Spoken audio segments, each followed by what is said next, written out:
They have released the dog. I'm Lil Rick the gamer, do it 100% gamer, bro. If no one else working hard, I would do it for the gamer. Show. Can't contain my flow. I need to play a game for sure. Maybe RTS, RPG, or maybe even MMO.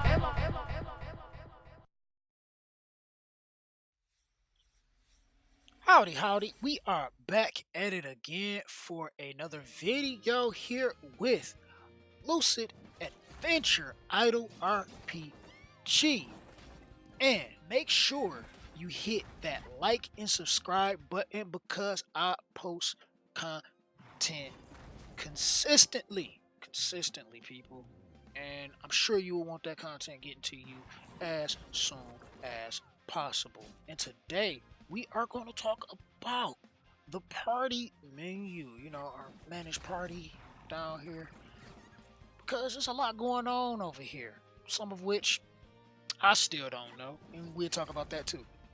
So you got your list of all the little different characters and everything. As you progress through, you get to unlock some of the unlockable characters, and then when you get even further, you got more unlockable characters. But generally, from Oz all the way back up, Oz all the way to Tempest, these are the characters that you purchase and everything. And then from Choco BB all the way up to Hoenns, these are the characters that you're just given in the game when you start off. So most of you, if not all of you, are pretty much through that point in time already, or something like that. At least when it comes to Choco BB and everybody to Hoenns. So let's go over down here. You got your level up button. I'm sure you're familiar with that, but you do got this retrieve experience that is really expensive to do. At first I was thinking, like, because I didn't like a certain character when I was starting off, I'm like, this character's not performing right, this character's not doing much, but I'm like, I didn't really put much investment into him either, so I see if I invest a little more, see how they perform, what they do. But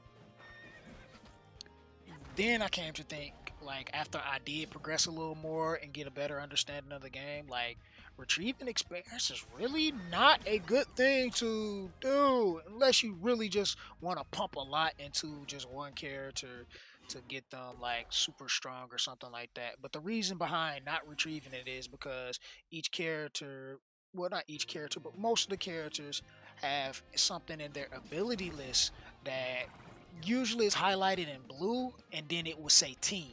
Now, if it says team, this means this effect works for everybody. Like, everybody gets this. It's a permanent effect, and even if they're not in use, your team gets this effect. Like, I just put one into this, boom.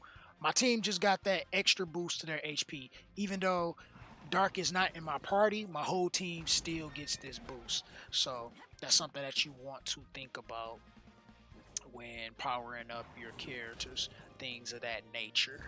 So retrieving experience is not one of those things I would consider an option personally.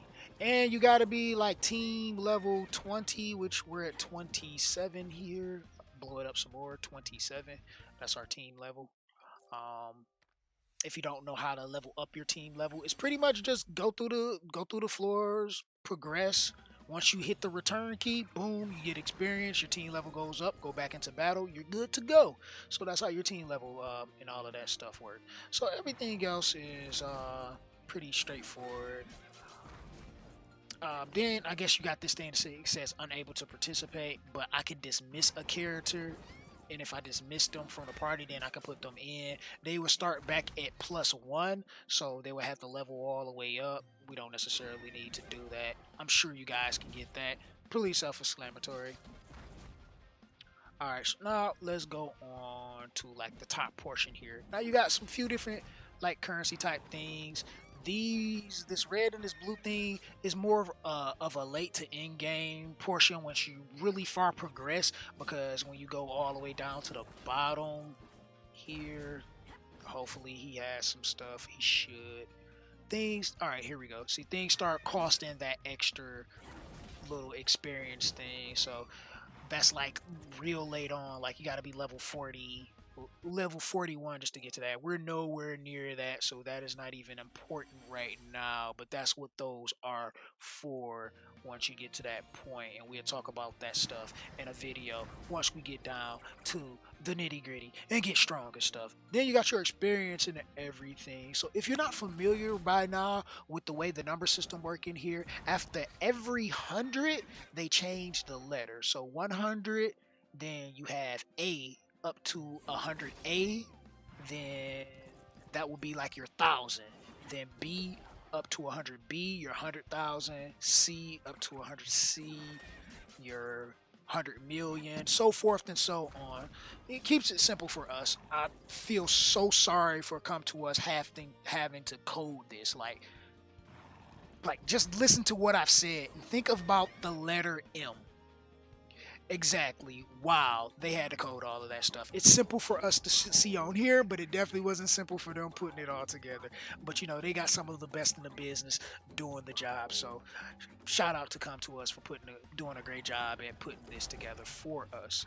All right, moving on. Well, I'm sure you're familiar with your gems because you probably spent a lot already just buying stuff. Stop it. Slow down. All right. Now we're going to look at our weapon section here, which is pretty much the big highlight of everything.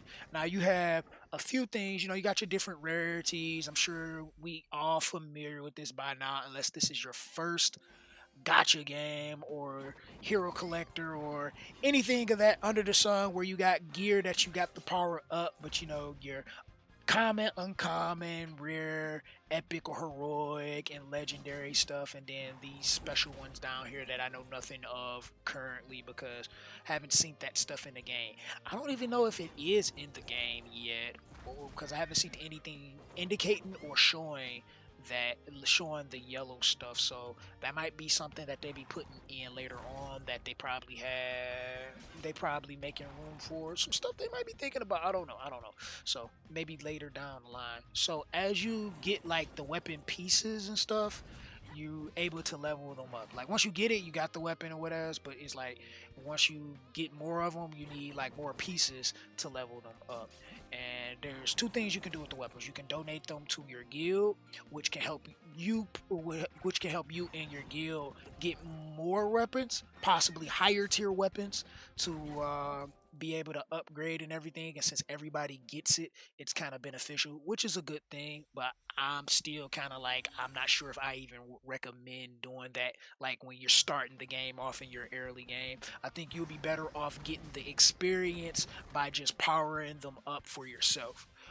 Even though you can be helpful to the guild by doing that, but powering up for yourself, because not only when you power them up, they get stronger. Even if you they also give you permanent stat boosts. Now, you do have to have them in use to get some of the stats, but let me explain even further there because this might not make quite sense. All right, so let's go down to something that has like a bunch of stats here, like this legendary weapon. So you have your equipped effect.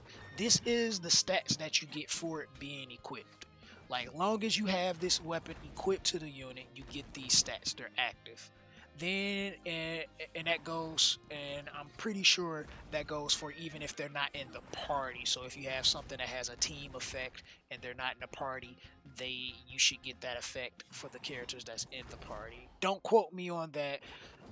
Didn't really test it out yet. Probably do some testing on that to be completely sure about it. But that's so far from what I'm testing. Most stuff, if not all things, work like that. So let's just go to this weapon here. All right, so you have your equipped effect. Then you have your collection effect. Now this is where it's different. Now all of this stuff stacks. Everything you get into the collection effect is going to be affected by everybody at all times, regardless if it's equipped or not. So we're going to click over here to our collection effect summary. I think that's what some means. So you got all the little different characters and everything that they have in here for their collection effects and all the extra boosts that your team is going to get from these collection effects. So you definitely want to have all the characters at some point. At some point, you definitely want to have all the characters, even if you're not buying them right away, which is not important to buy every character right from the start.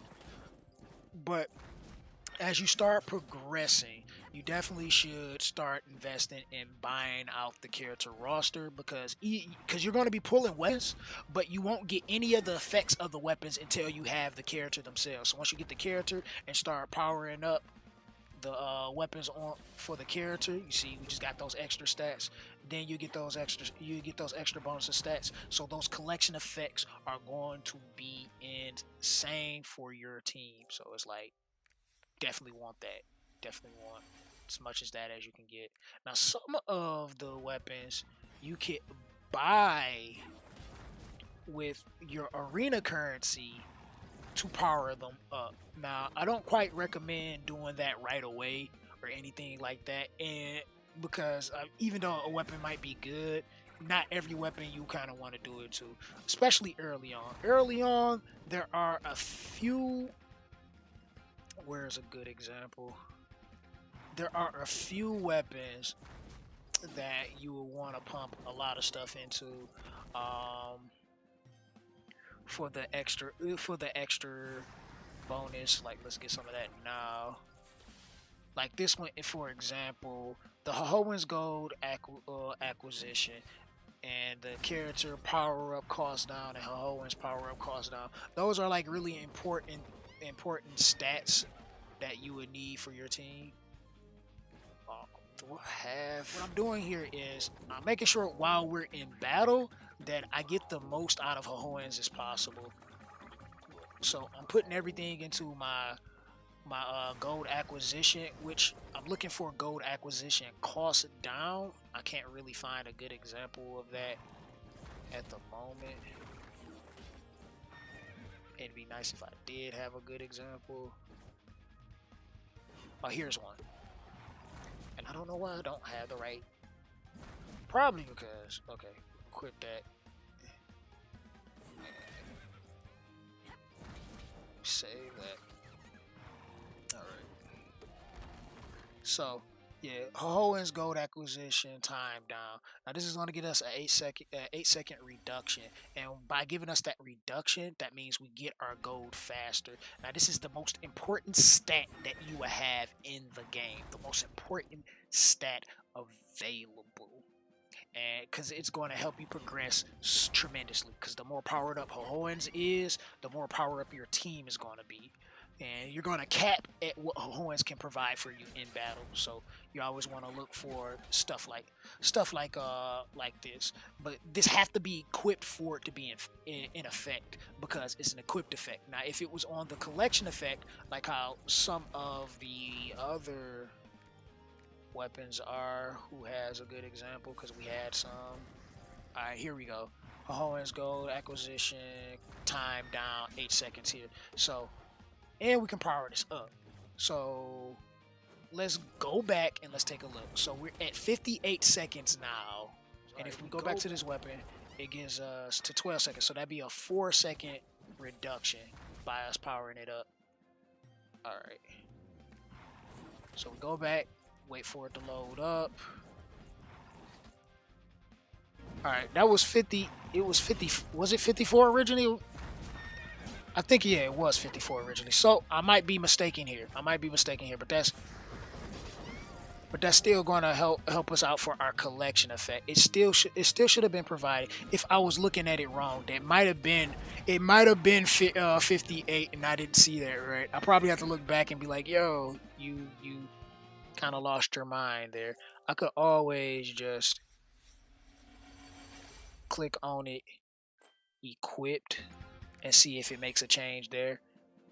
Nah, it doesn't look like, because it takes a second for it to load up. So, yeah, I'm sure that, yeah, I was correct the first time around, because I can just swap that back real quick. Alright, so that's pretty much how that stuff works in regards to your weapons. Is a lot of things. Now, for the weapon sets, like I was saying before, I haven't set everything, like my subjugation, equipment and everything, because you got certain gear that is tailored to certain areas of the game, like your subjugation, your PvP. You want as much acquisition and boost and cooldowns as you can get possible while you're doing your normal battles. So having everybody equipped, even the characters that aren't in your battle, equipped with those pieces of gear for the equipped stat boost, is going to be beneficial for your team, because all of that stacks together. So I got one set for each area. The forest area, you need magical defense because you can't bring magic attack into those magic enemies. Like the physical enemies, you can't bring physical attack, so you need physical defense. So I had my gear set up for that, but then I end up swapping it all to like the same thing, just so I can get as much cost time down as I start learning more about the game. It's like, even though I want to be able to, like, for the characters that I don't have like cost down stats for, I try to get like team stat boost. If I can get physical defense, magic defense, whatever I might need for that in particular area, I try to look for those stat boost if I can't get any form of cost down for plussing our characters while we're in battle. So that's the thing there. Then we have our PvP set gear. So it says used automatically in PvP. So every time we have a PvP match, it's going to automatically utilize our PvP gear that we have set here. Same thing with our return set. Now on our return set, we're looking to have, and I can just actually swap to the return set.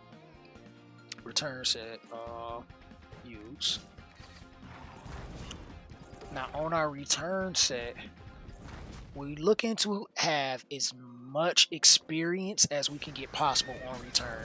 Now we don't have to have it active. The only time I use it actively is when I'm when I'm getting new pieces of weapons, and I'm changing out old weapons that for new weapons that have better return or plus in return, or just checking my return equipment just to make sure that we have the best equipment for it possible. So it's going to automatically have that equipment active when you return, so you're going to always get the best amount of experience upon returning once you have it set there. Same way with your subjugation, is going to automatically use that there. When you do your abandoned mindset, it's going to automatically use that there. I don't have any of those set yet because I haven't worked towards that. I do subjugation, but I haven't did anything where I really needed to have specific gear. But we're going to start, since we've been getting our gear up, we're going to start putting the best weapons that we have possible for our teams to be able to go in there and take that down. So that's the big stuff there. Now we got weapon transcendence. I don't know much about this yet. I was kind of looking at it. It looks like you get some form of a stat boost when you transcend a weapon, but it is one thing that you got to spend gems for. So I don't recommend it, because you got to put your gems into a lot of places when it comes to characters, your shot boost, and your costumes that you will be needing. So that's something that I think will be more of a mid to later game kind of phase, and I would dibble and dabble in it just to check it out to see what happens with it, and I will get back to you guys in a future video for it. Now, your karma weapon, team level got to be 60, so this is definitely late to end game content there. It's not much I can really talk about there. Alright, moving on to our prizes. Now, our prizes is one of the rare, if not the rarest, pieces of gear that you can have, that since they're so rare, it's hard to get, and you need so much so you can get the stat increase to them. Let me find somebody to have two of. So some of them might be better for certain areas than others. Then I think I can probably even save those. Like when I do my weapon sets, they probably save the same for those as well. So I'm gonna test that out later. Because there is a bit of a difference between them. It all depends on what you would need. So there's just like an extra piece of stat boost that you can get, and they also come with collection effects as well. But at the same time, you still got to get to a certain level on that piece of gear. I'm sure if you're a whale, you can probably whale yourself to having as much of it as possible to make your characters extremely strong early on. But outside of that, for the rest of us that's playing F2P or just casually spending, we might only get like so much of it. So yeah, be just mindful of those. And then we have our stats, or just our basic stats in general. Like, so it's like all the stats that you have, the basic stats, the individual stats that you have for all of the gear, the boost, and everything you have, and the team stats that you are providing for this character. All of that good stuff wrapped up into one. And then you got your costumes. Now your costumes actually give you stats as well. And I'm going to always recommend the costumes that give you the gold acquisition time down first and foremost. This is the best one that you can get early on, and the first costume that I believe you should buy, in my opinion. So that means you will have to purchase Lime as well, but Lime also gives you some pretty good stat stuff: team's attacks, the team experience boost that you can get if you can max it as much as you can, more acquisition time downs, just everything that you could possibly think of that's going to help support you in your team growth. So she's an important character to have early on. Not the number one character to use in your team, but in a character to have just to get your team those extra stat boost. And that's just a little bit of that, giving her somewhat of a showcase. We'll probably showcase each of the characters as we move along. So this video didn't gone on long enough. Hopefully I covered just about, if not everything I could possibly recover.